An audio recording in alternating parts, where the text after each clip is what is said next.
عذاب قبر۔ حضرت عائشہ رضی اللہ تعالی عنہا سے روایت ہے کہ ایک یہودی عورت ان کے پاس آئی اور عذاب قبر کا ذکر کر کے کہنے لگی، اللہ تجھ کو قبر کے عذاب سے بچائے رکھے۔ حضرت عائشہ رضی اللہ تعالی عنہا نے کہا، میں نے رسول اکرم صلی اللہ علیہ وآلہ وسلم سے پوچھا، کیا قبر میں عذاب ہوگا؟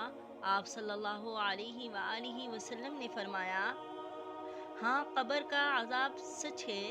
حضرت عائشہ رضی اللہ تعالی عنہا کہتی ہیں، پھر میں نے اس کے بعد رسول اکرم صلی اللہ علیہ وآلہ وسلم کو کبھی نہیں دیکھا کہ آپ نے کوئی نماز پڑھی ہو مگر اس میں قبر کے عذاب سے پناہ نہ مانگی ہو۔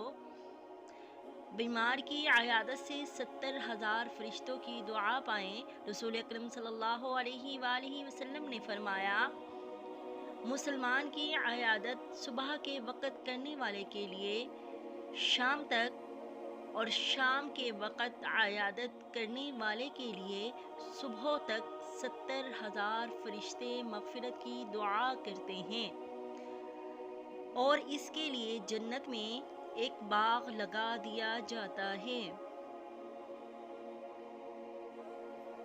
نبی کریم صلی اللہ علیہ وآلہ وسلم نے فرمایا، سب سے بڑی زیادتی کسی مسلمان کو بے عزت کرنا ہے۔ فرمان مصطفیٰ صلی اللہ علیہ وآلہ وسلم، جب نماز میں امام آمین کہے تو تم بھی آمین کہو، بس جس آدمی کا آمین کہنا فرشتوں کے آمین کہنے کے موافق ہو گیا تو اس کے گزشتہ سارے گناہوں کی مغفرت کر دی جاتی ہے۔